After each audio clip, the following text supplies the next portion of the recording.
Good morning, everyone, and welcome to the Atlantic Council. My name is Mike Anderson, and I'm an executive at Saab, as well as a board director here at the Council.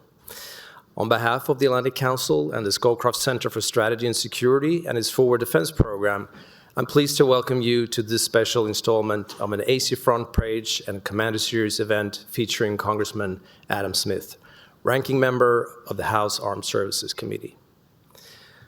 The Commander Series, supported by Saab, is the Atlantic Council's flagship speakers forum for senior military and defense leaders.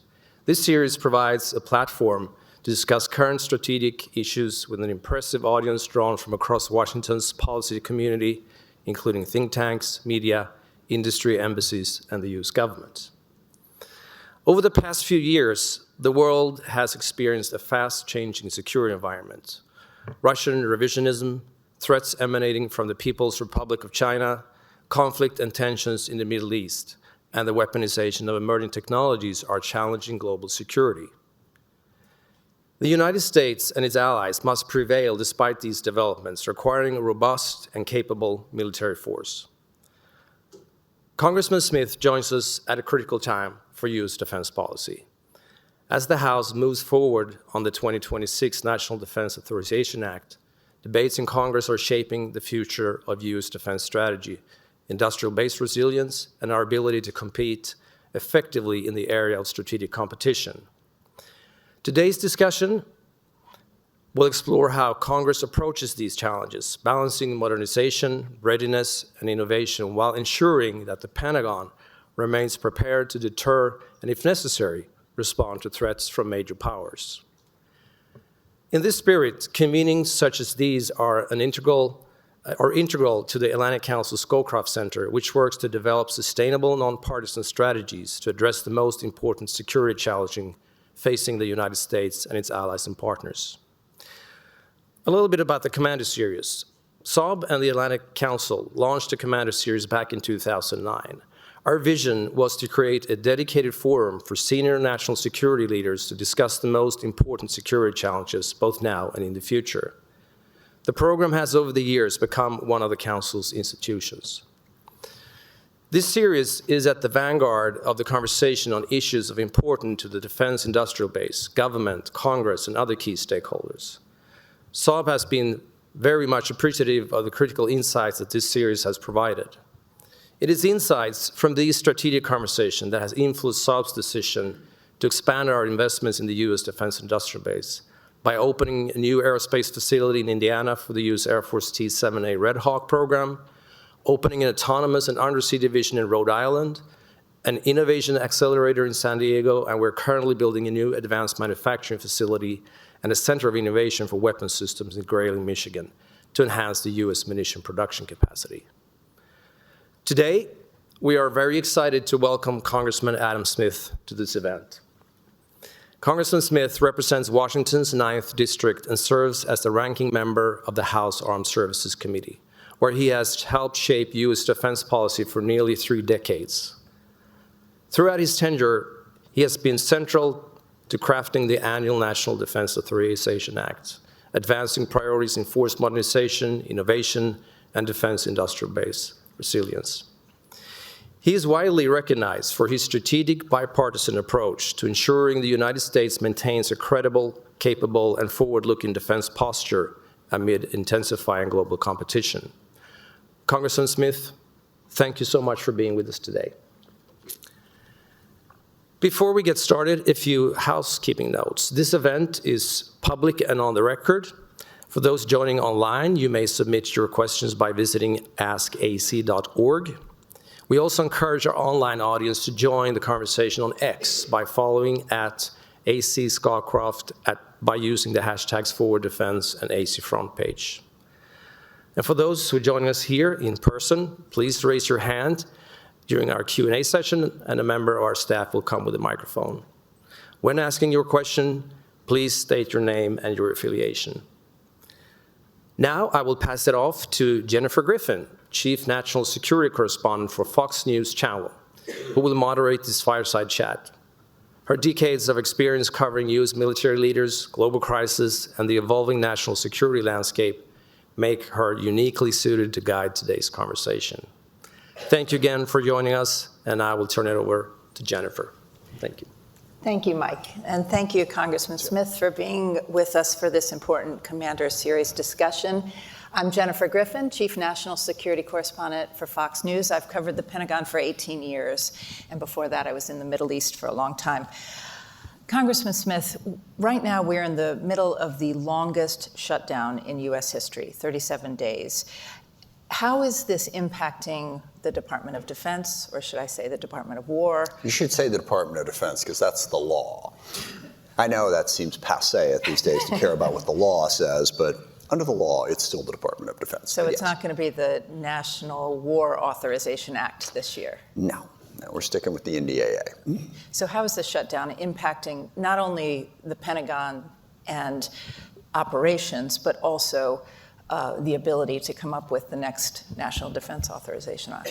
Well, it is incredibly disruptive. A lot of what goes on in the Pentagon, a lot of planning over an extended period of time, and having some degree of, well, certainty is the wrong word, but predictability to a certain degree. What are the funds going to be? How it's going to come? That's crucial to putting that planning in place and making those changes, and that's all incredibly disruptive. Now, it's also been disrupted by, last year we did a year-long CR, didn't really do the full appropriations bill.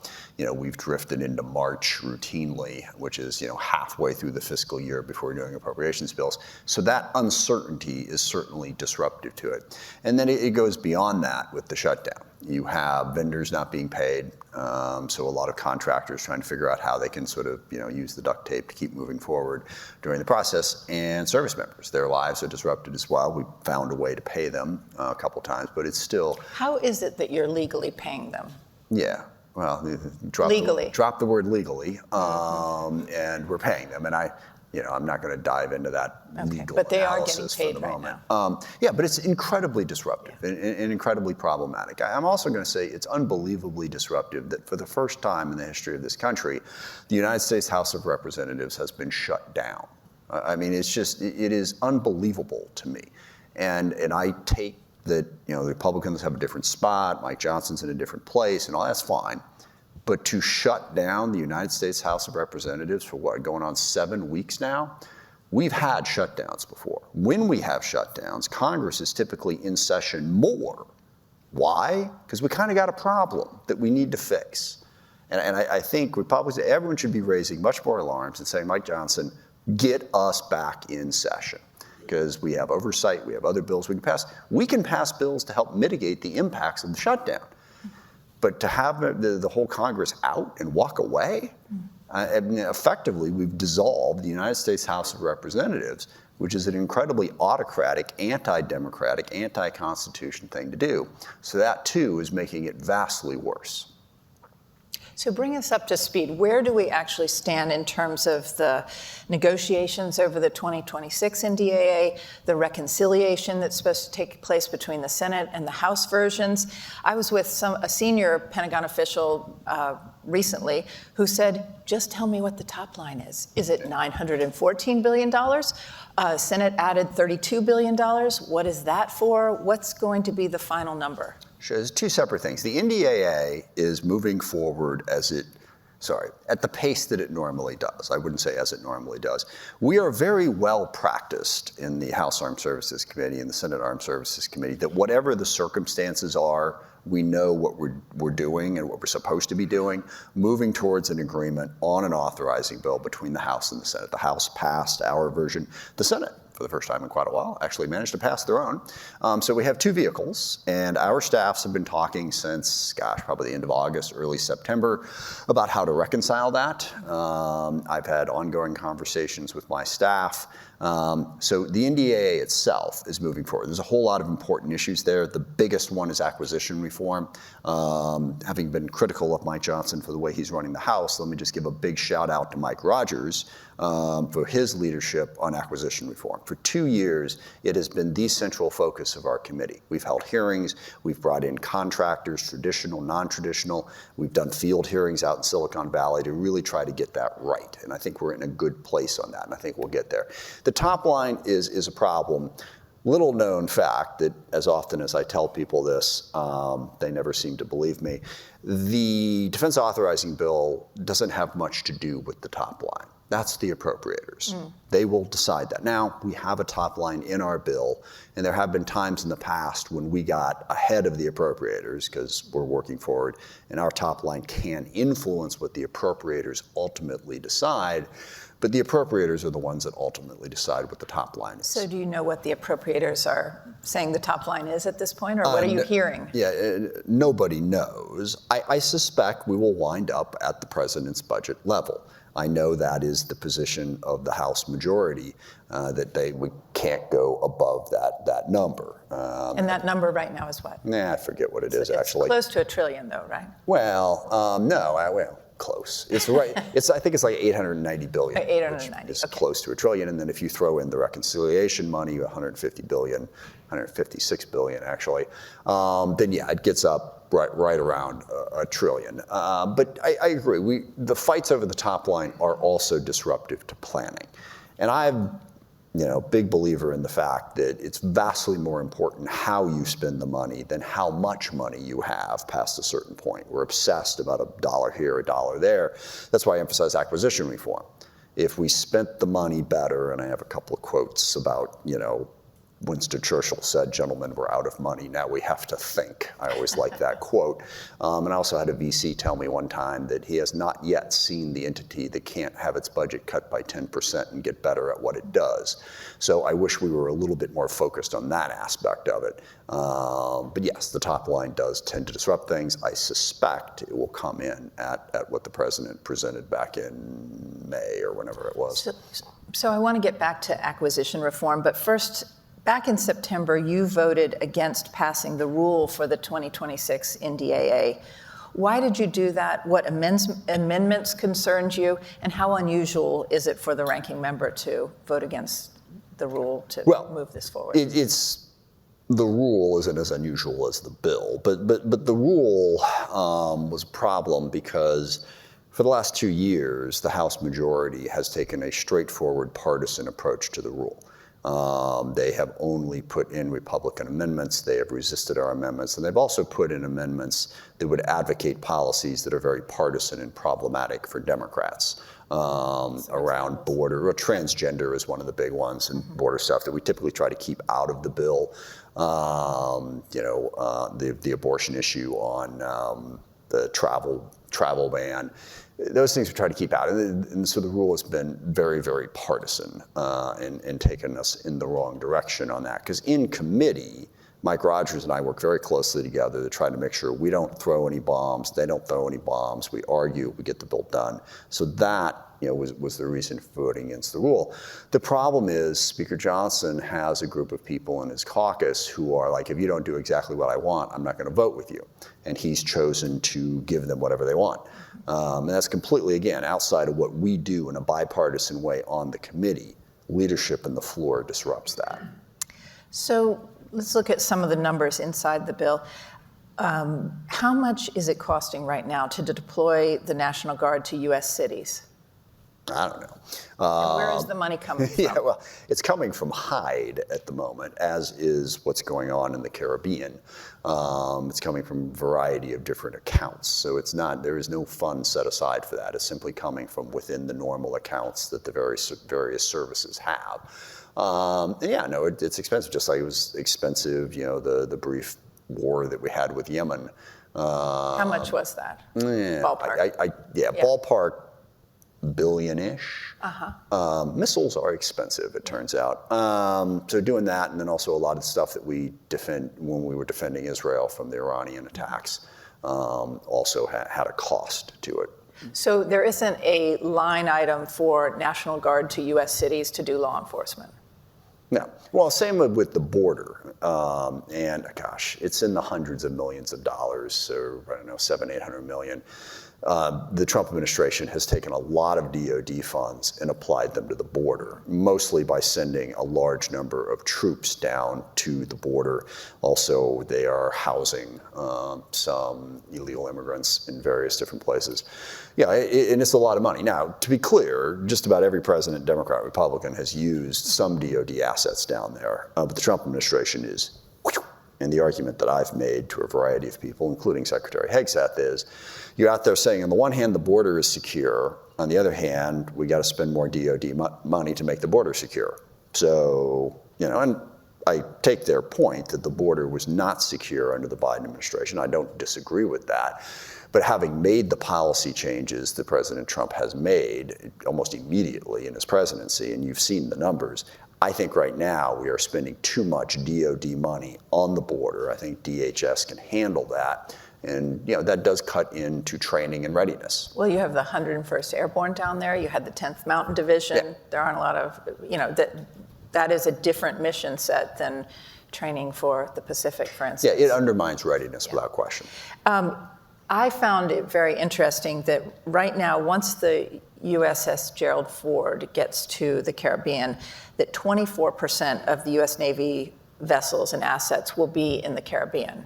That's never happened before. Yeah. It's also never happened where you had a carrier gap in the Middle East where you don't have an aircraft carrier, and there's no plan to replace it at this point. When the USS Ford left the Mediterranean, it's crossed through Gibraltar, it's on its way.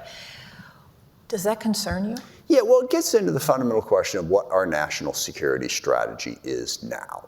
And that document is due imminently from the White House. And it will be interesting to see. And there's a lot of different things to balance in there. I think one of the mistakes that we have made is to assume that our global presence is just a cost that isn't benefiting us.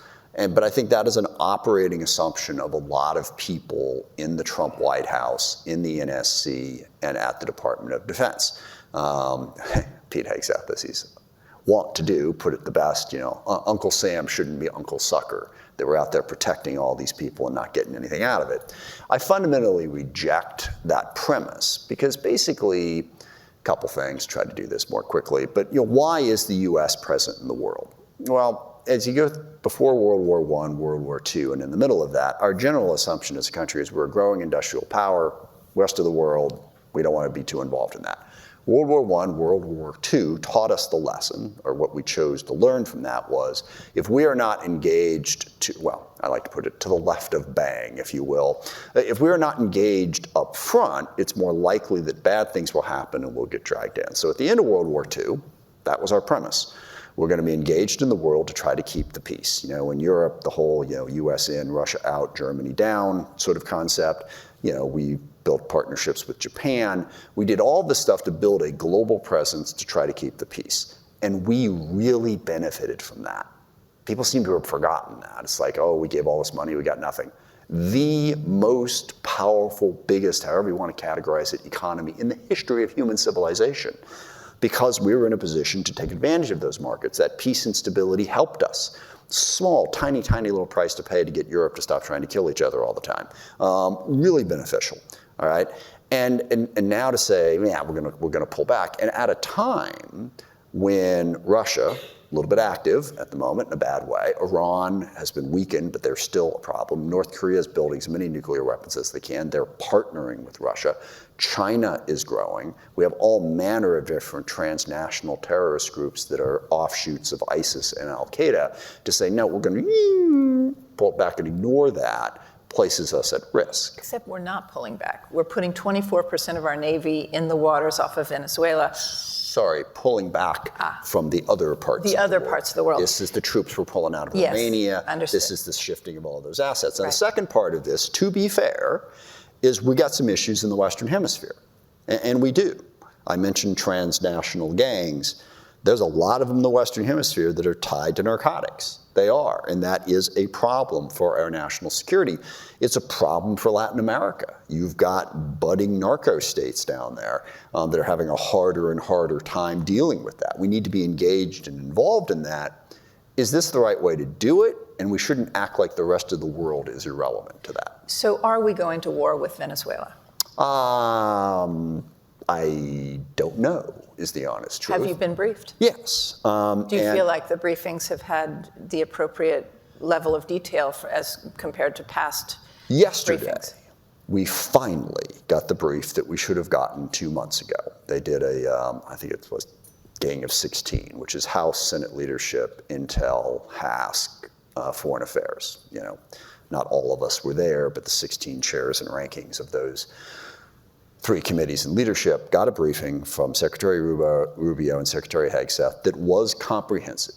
Something they should have done 2 months ago, that sort of laid out. And based on that briefing, I think the administration does not want to go to war with Venezuela. But then again, President Trump is rather known for his, what would be the best way to put this, chaotic approach to things. He's one to change his mind very quickly, so who knows? They assured us that that's not the case. But one of the big unanswered questions is, okay, so even if you don't want to go full regime change, the whole strategy here is to disrupt these designated terrorist organizations, narco-terrorist groups, as we're calling them. Currently, we're just bombing their boats in international waters. Well, logically, if you wanted to stop that, at what point do you start doing strikes on sovereign territory, which takes the whole thing to another level? I'm not sure they've thought through that. And have they disrupted much of the flow based on I think we're up to 12 strikes, 14 strikes? 16. 16 strikes. I mean, these are small boats. Some of them weren't even coming to the U.S. And that's, Secretary Rubio says yes. The price of cocaine is up. Dominican Republic, some other places are saying that they're seeing a decrease in some of the drug-related violence. I don't know. I haven't actually seen a metric to measure that, number one. Number two, the other question is, drug dealers tend to be adaptive because the demand is enormous in the United States of America. So it's like, if you got rid of 12 car dealerships in some neighborhood and just let everything go, 6 months later there'd be 12 more back because people like to buy cars. So are the drug dealers going to figure out, okay, they're hitting us in international waters, how do we stay out of international waters in order to get to where we need to be?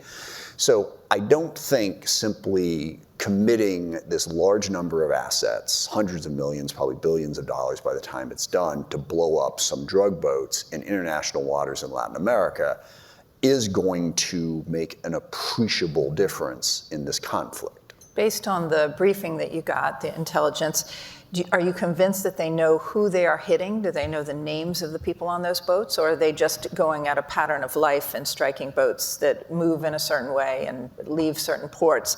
And is what the U.S. military doing legal as far as you're concerned?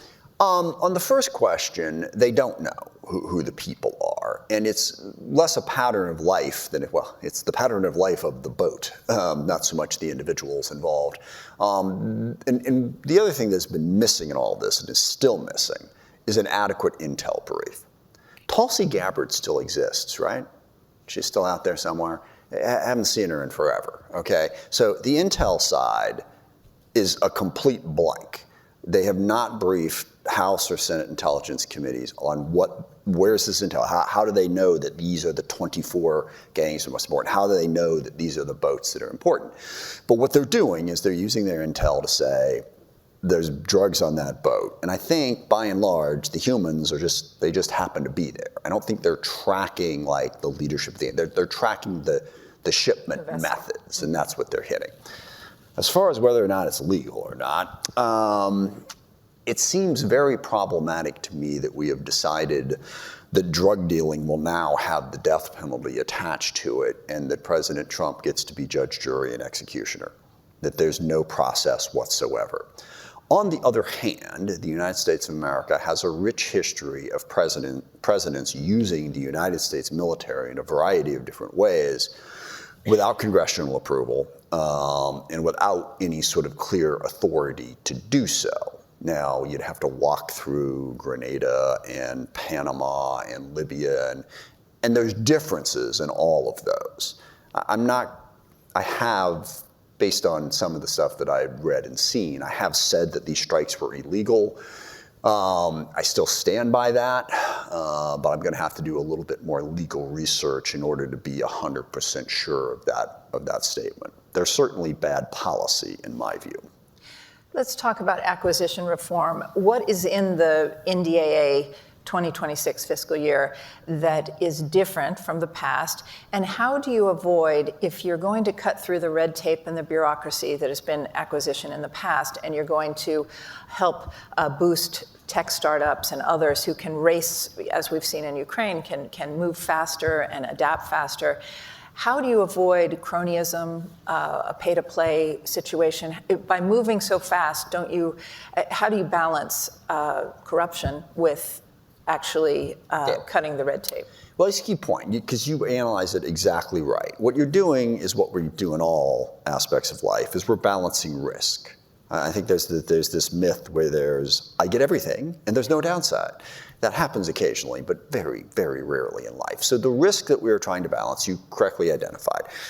Speed is really important. It's particularly important now as so many innovative technologies are happening so rapidly around secure communications, information systems, drones, counter drones. It's moving quickly. If you do an F-35 like 25-year procurement process, you're dead. So we got to move faster. But in moving faster, there is greater risk that somebody could take advantage of it. You didn't have enough people looking at it. That person, made a corrupt decision. My position is we've had the risk wrong for a long time. We've been only focused on the risk of what if we get it wrong, what if someone cheats, corruption and all of that, as opposed to the risk of not moving fast enough. And what we're trying to do is tilt the scale back to taking more risk over there and less risk over here. By consolidating the decision makers, that's one of the big things, instead of having to go through 9 or 10 different layers. The second thing we're doing that actually sort of helps on both sides is to have procurement people stay in their job longer, because that's a big part of the problem, rotate in and out, and that doesn't really help with corruption. It just means that the person doesn't know the system as well when they're working on it. And then lastly and there is risk in this as well, greater flexibility with the money. Because, and this is an overly dumbed down way of explaining the problem, we've gotten pretty good at R&D. Shout out to Ash Carter, who was a real leader on this, DIU, put all this together. If you are an innovative company and you have an idea for something that you want to develop, you've got a decent shot of getting a contract from DoD to develop that idea. But once you get to the point where that idea is developed and someone in the DoD says, I want that, that is where it breaks down. Because you say, okay, well, great, we love it too, we'll let you know in 2 years whether or not we're going to buy it. And that is deadly for your average business. They can't wait 2-3 years. They can't wait, and the warfighter can't wait. So we're trying to say that the color of money is going to be a little bit more blurred. So that procurement, if you see that, you like it, we'll give you a certain amount of money to go buy a bunch of it, instead of waiting forever, because that discourages investment. That's essentially what we're trying to do, is to speed up procurement decisions on crucial technologies. I mean, right now in Ukraine, they are building 2 million drones a year. The Army thinks they need more than that, actually. Probably more, yeah. but that's a conservative estimate. Yeah. The Army thinks it needs 1,000 drones per brigade, and that means 1 million a year. And the U.S. is far from producing that at this point. And they can't just buy from Ukraine, correct? Because of the Chinese parts involved in a lot of their drones? Yeah, that gets into another little issue. But yes, we need to increase the speed. We also need to increase the capacity, the scale, the ability, whether you're talking drones, counter-drone technologies, basic munitions, how do we speed up that process and build more so that we can get to the volume that we need to have an adequate deterrent. That's really important. The Chinese issue is important. I'm a de-risking, not a decoupling guy when it comes to China. I think if we could get along with China better, that would really help us in so many different ways. I was in the UAE at one of our Air Force bases, and the service members out there were building their own drones. And part of the problem was they couldn't get the motor for it, because we set this in the NDAA, and we put a rule in that blocked it, that they couldn't directly get it from China. But they can, you can go around and eventually you get the part 5 months later, and it still came from China. You're just getting it a different way. We haven't always been practical in terms of no, we're not going to buy from China on that, or we're not going to sell to China on that. And it does inhibit our ability to get to that scale. So you were just in China on a CODEL. What did you see? Is there a change in mood? What is the mood in the region? Yeah, well, let me start with China and then get to the broader region. There's definitely a change in China's mood. I always cite this example with folks. In 2019, I was at the Shangri-La Dialogues in Singapore. This is where all the defense ministers from Asian countries in the US show up.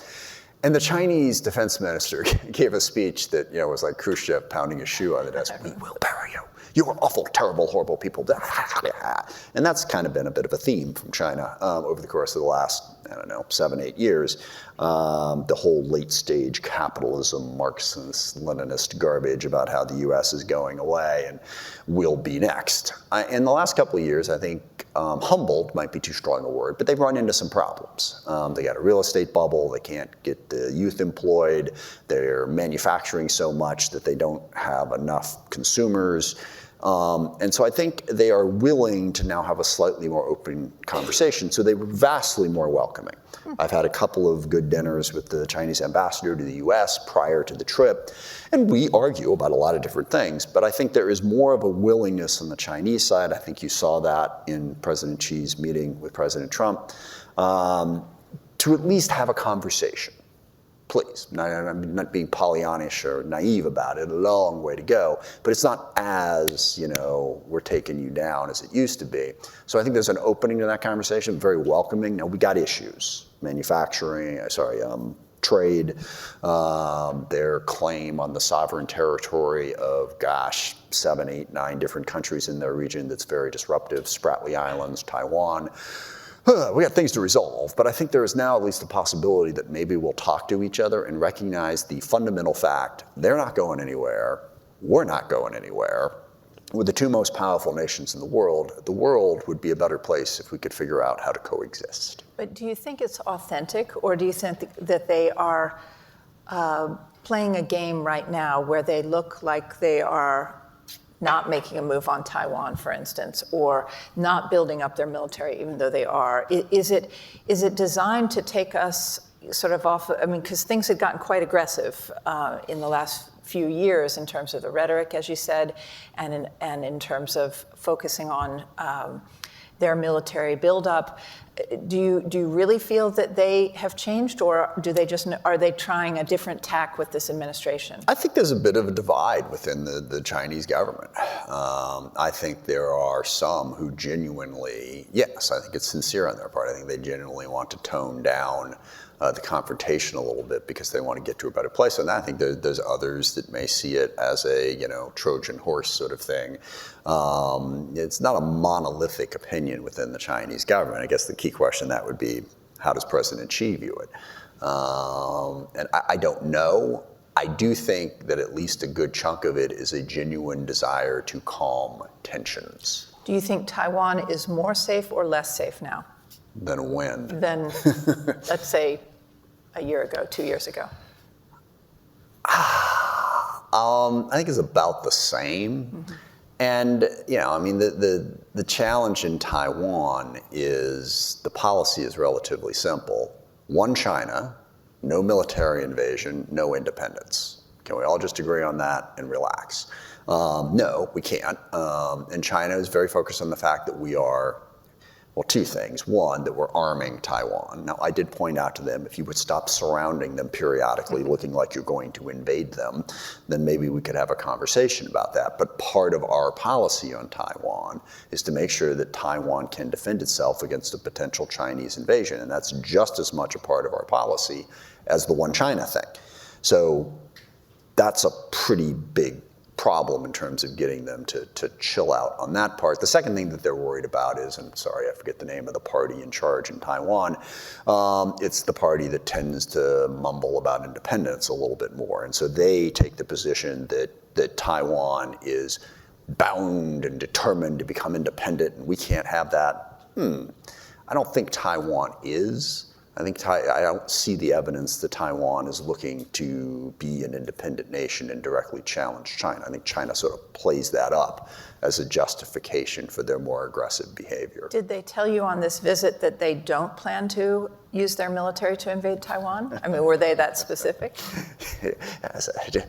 Just between us. Give me a little bit of a heads up on that. No. I mean, they don't talk about that specifically.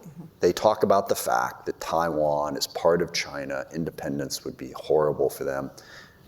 I don't really agree with that, which I can get into in a second.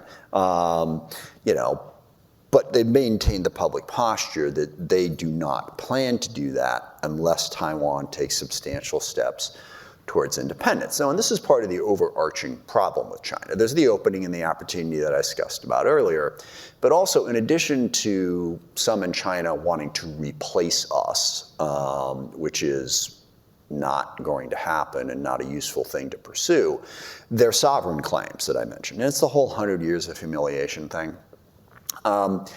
And look, I understand China had a bad century. They're kind of bitter about it. They want to assert that, no, you can't kick us around anymore. And that's fine, but they're kind of past that. I have this analogy about the old thing. They're no longer the 75-pound weakling getting dirt kicked in his face on the beach. They've kind of grown up a little bit. They went to the gym. They've bulked up. They got nothing to be ashamed of anymore. So they can get over this insecurity that is driving them to make all of these claims all over the place. They're a big, powerful country. They got They got Hong Kong back. They're everywhere in the globe. Can you stop arguing about a few rocks in the Philippines? Or Taiwan, for that matter? Let them do their thing, you do your thing, no independence, and relax. But pride is still a major thing. They feel, what I want to tell them is, look, in human existence, we're all humiliated at one time or another. If you want to use it as a motivation to get better, great. You want to use it as a motivation to be locked into an endless struggle with your fellow humans, that's not so good. So let's just relax on that, but they don't agree with me on that point, just so you know. That's why my position on Taiwan is, just get over it. They're not going to do that. So I'm a little confused about what the policy of the administration and the Pentagon is right now when it comes to China. There seem to be some voices within the Pentagon who are in policy positions who in the past suggested we should be all in on China, shift all the resources from Europe to China. And now we understand that the budget priorities and the upcoming National Defense, the NDS, will shift the focus away from China and towards Latin America and to the border and to homeland security issues.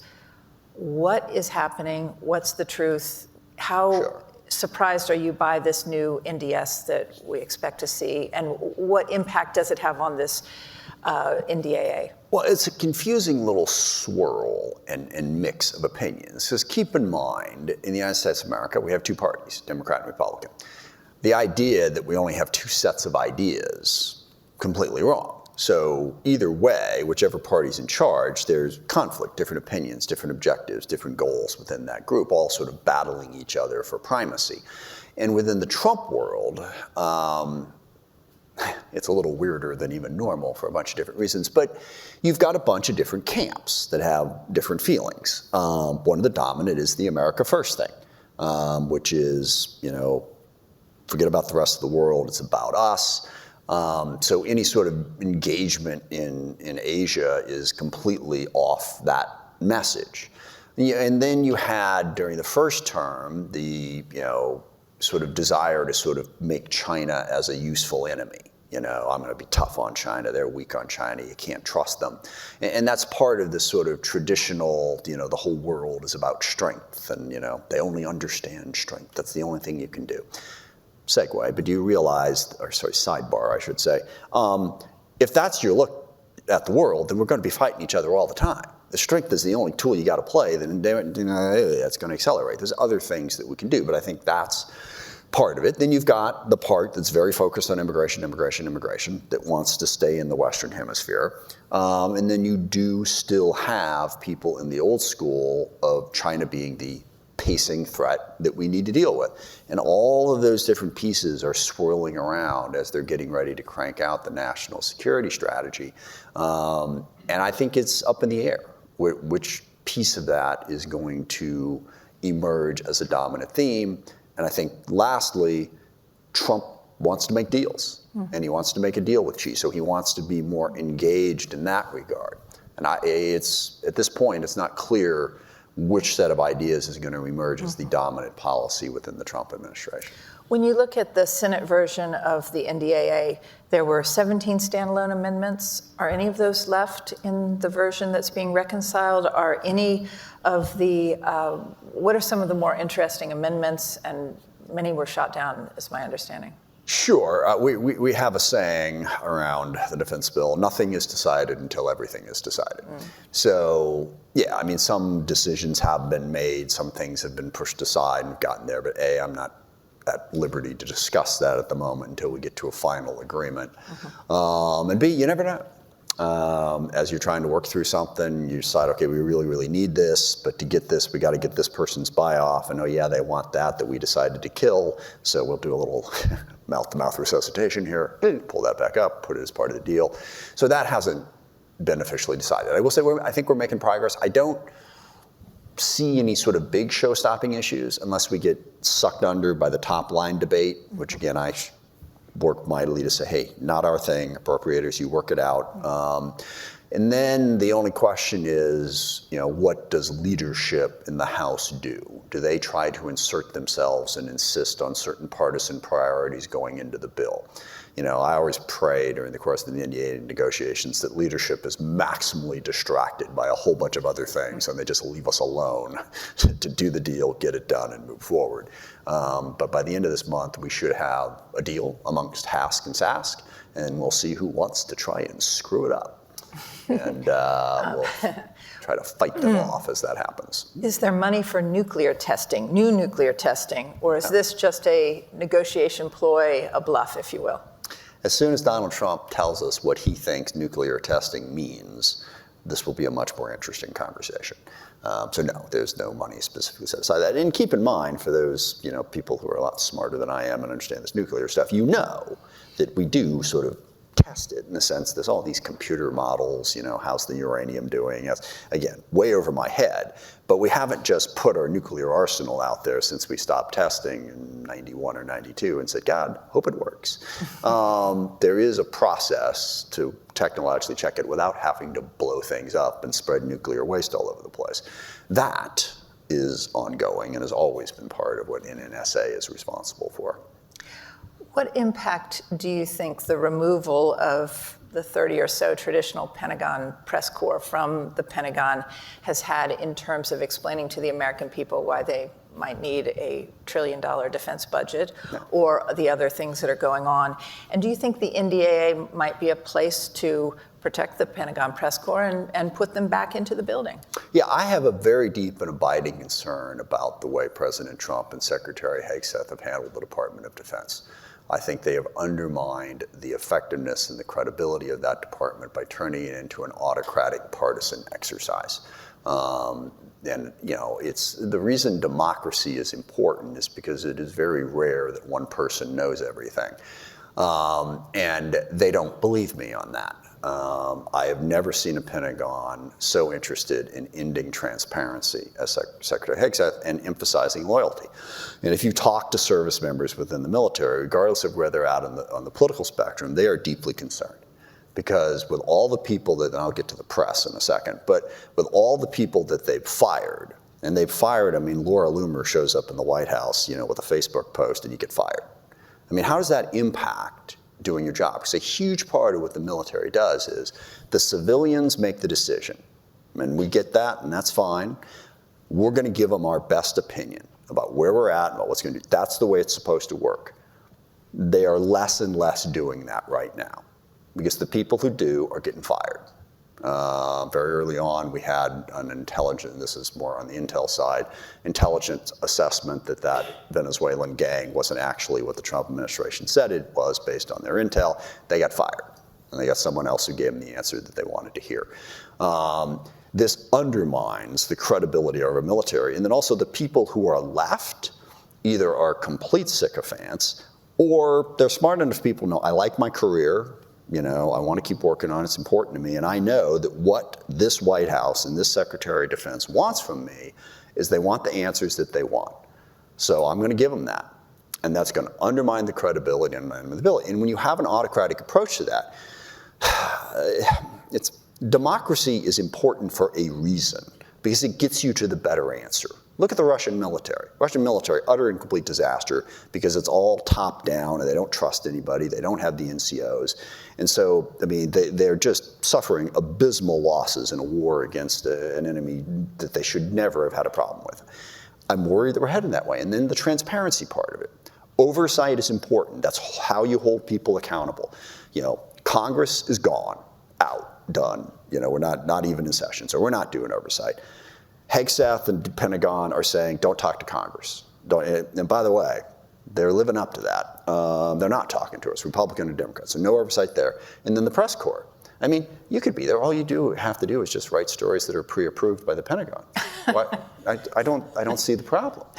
No, it's a big frickin' problem. Because that's why we didn't sign. Yeah, no, and thank you for that. You know, it undermines representative democracy and accountability within our system.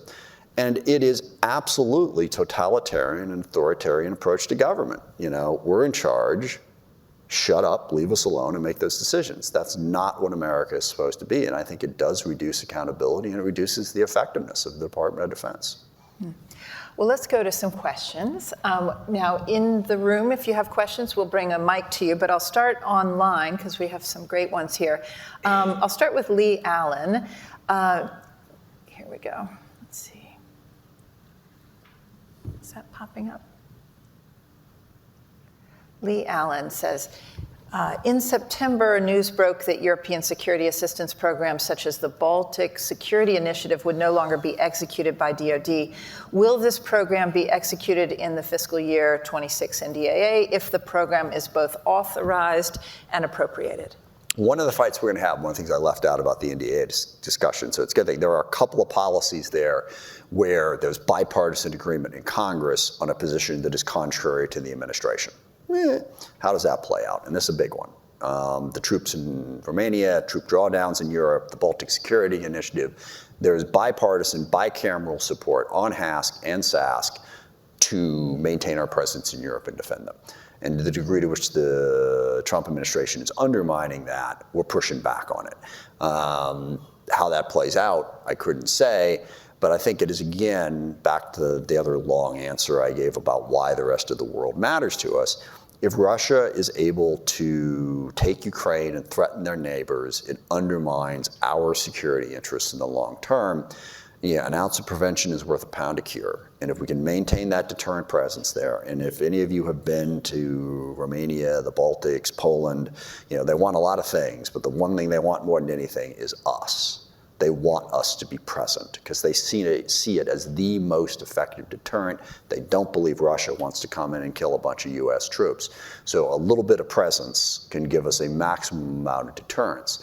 And we're going to fight that out in the defense bill. How damaging was it to announce that 700 US troops were leaving Romania at a time when the president was trying to play hardball with Putin? Very damaging. And that's, look, I mean, there have been a number of problems with Trump's approach to Ukraine, but the two biggest are, number one, what he did up front to attack Zelensky, attack Ukraine, and weaken them by making it sound like it was their fault that Russia invaded them. Stop putting your face in front of my fist, basically. And that, you know, gave the signal that it looks like we're getting ready to bail on Ukraine. Slowly but surely, they've changed that a little bit, and they've begun to recognize that. But the second piece of it is to put pressure on Putin and Russia to not keep backing down and showing weakness to them. That we haven't quite got there, and they announced some of those sanctions. I forget which sanctions were, but this is another example of showing weakness to Putin when he's busily trying to conquer Ukraine, and that is the opposite of what we need to do in that particular context. Do we have some questions here? Yes, please. And please introduce yourself before you. Yes, thank you very much. I'm Sipora Fried. I'm a senior visiting fellow at the Hudson Institute. And previously, I was the senior advisor to the French vice chief of the Joint Staff. So thank you, sir. Thank you very much for your very clear presentation. I have one question. regarding the shift of the battlefield in Ukraine and the dronization and its implication on the battlefield with a massive use of low-tech, low-cost weapon systems. Do you think, regarding this, that the US military is prepared for the next war, and what would be the next, what would be the characteristics of the next war? Yeah, not yet would be the answer to that. We have not yet mastered those systems that are so important. And the characteristics of and it depends. You can overlearn the lessons of Ukraine. No two fights are exactly the same. But it seems pretty clear, as I said, that secure communications, information systems are crucial. Because all of those systems, and again, I go over my own head here technically, you can have the best systems in the world. If they can jam them, drops in the sky. So how do you protect it? How do you build a system that can be operational in a contested environment? We've got a whole bunch of new technologies that are being developed. We have not yet fielded enough of them fast enough. In space, just this, throughout the entire kill chain, as they like to say, is that secure? And how are we going to develop the systems to do that? And then there's the volume issue that we talked about earlier. We don't have enough drones. We don't have enough counter-drone technology, missiles, or missile defense capability. We need to get to scale on all of those things to have an adequate deterrent up front. Because that's the important thing, is you don't want to go to war. You want to use that as a deterrent.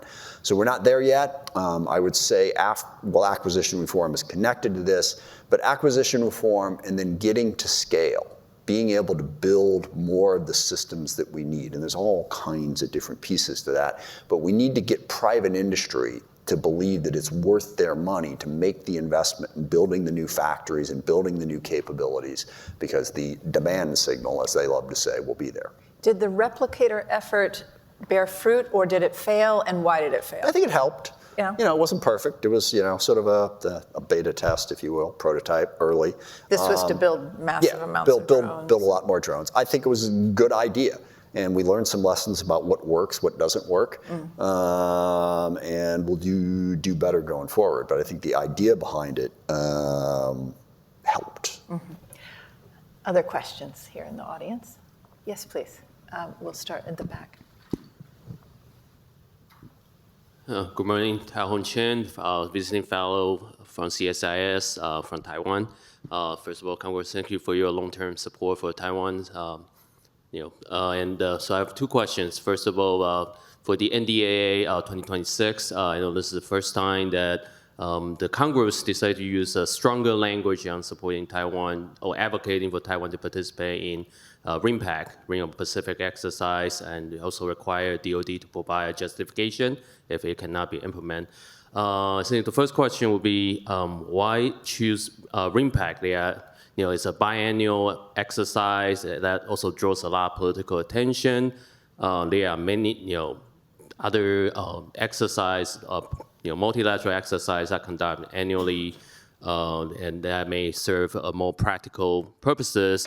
And also, locking on one specific exercise, it's a little, it doesn't align. It doesn't align with the strategy of ambiguity.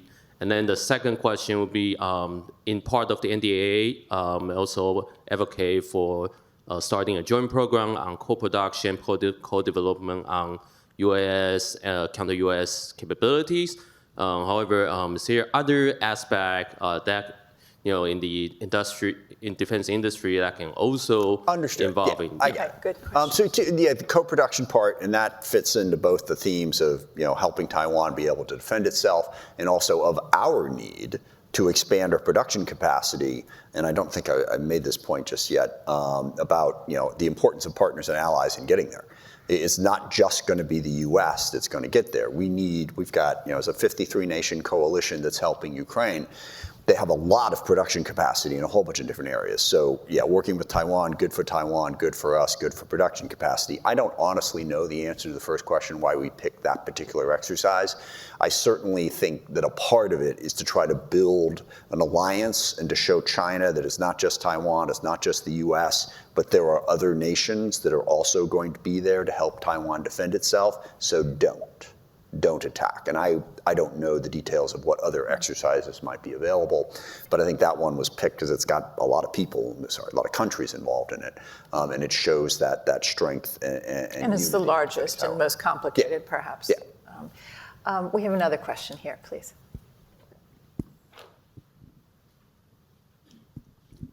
Hi, Dan Fried. I'm with the Atlantic Council. I was Foreign Service doing Europe, Russia for years and years. Thanks for a terrific discussion. I agree with you that the announcement of the withdrawal of some of the U.S. forces in Romania is badly timed, bad signal. Do you think that's the end, or are there more? Because 1,000, if the withdrawal of 1,000 is a bad signal, it's not actually a strategic catastrophe if it is the end. But is it what's your sense as to where this goes? It's a fight. My sense is, as I alluded to earlier, that within the Trumpian national security, foreign policy world, I think there are a lot of differences of opinion about that. And I think internally they're having that fight. And frankly, the biggest pushback within the Republican Party is in Congress. In a bicameral way, you have very strong Republican support for maintaining a presence in Europe. I think there's a lot to be worried about in terms of the Department of Defense and what Bridge Colby's viewpoint is on this and where he wants to go. I think he wants to go in the exact opposite of the direction that most of us want to go, and he's in a reasonably influential position. And by the way, he flat refuses to talk with any of us. Again, back to the point of not understanding what oversight is supposed to be about. And then at the NSC, they're playing the little bureaucratic game of trying to move allies and partners in there. And I think there's a fair number of people within the Trumpian national security world, for a variety of different reasons, some of which are more frightening than others, that want to see us reduce our presence in Europe and in Eastern Europe in particular. And we're going to fight that out. I certainly have said things critical of my Republican counterparts, but in Congress on this issue, they are crucial.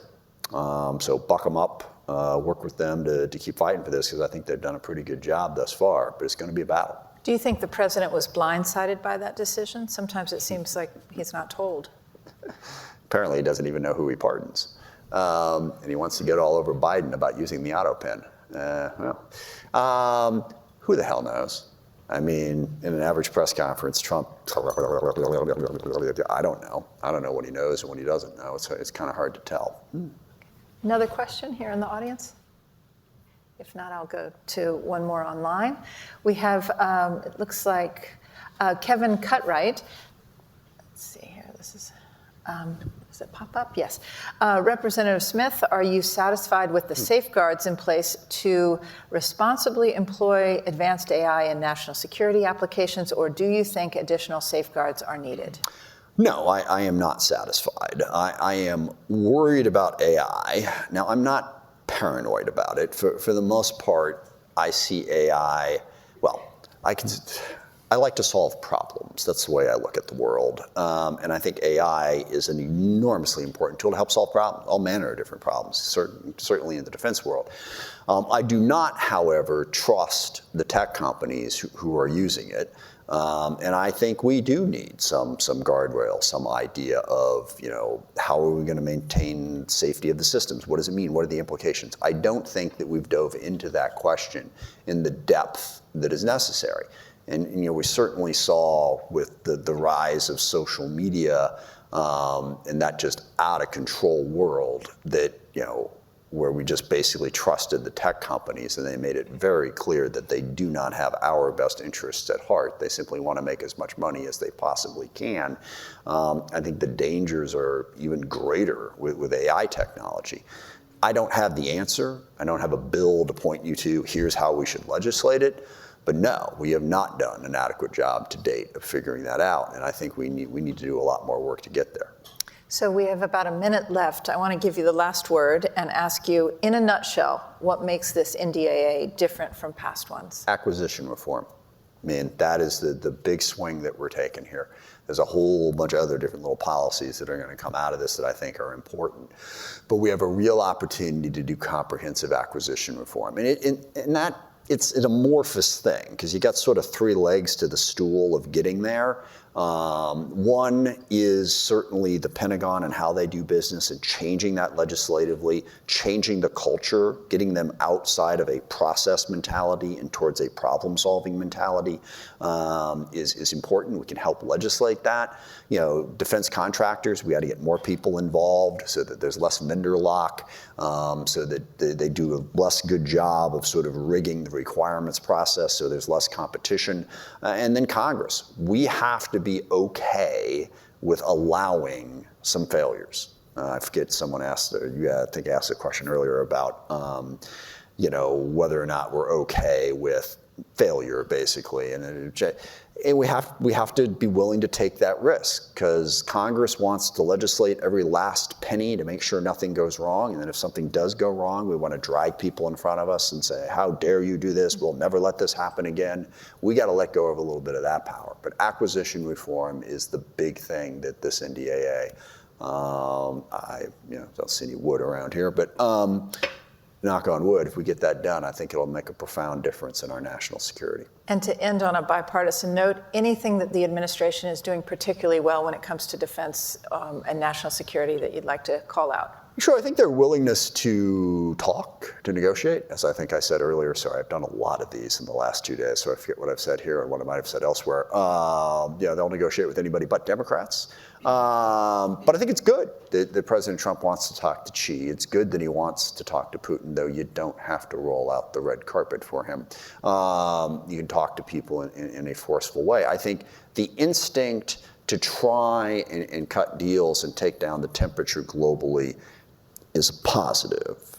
There are obviously flaws on that if you happen to be on a boat in the Caribbean right at the moment. But I think that basic instinct that we have to negotiate and talk with the rest of the world is a positive for our national security interests. And also, they are willing to reform.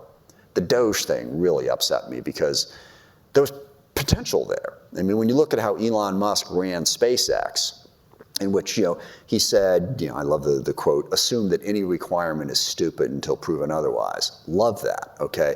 Get in there, be disruptive, do new things. Instead, Doge went in and just randomly fired a bunch of people and tried to terrorize federal employees and force them to be loyal to Trump. That is not reform. Reform would be taking off some of the barriers, empowering workers, doing that stuff. So, I think the instinct to disrupt can be very positive on acquisition reform, as long as you're disrupting in a way that's in the best interests of the country, not just in Trump's own personal best interests. Great. Well, thank you very much for joining us today. It was a great discussion. Yeah. I appreciate you being here. And thank you to the Atlantic Council. This was a wonderful Commander Series discussion. Thank you. Thank you. It was very well done.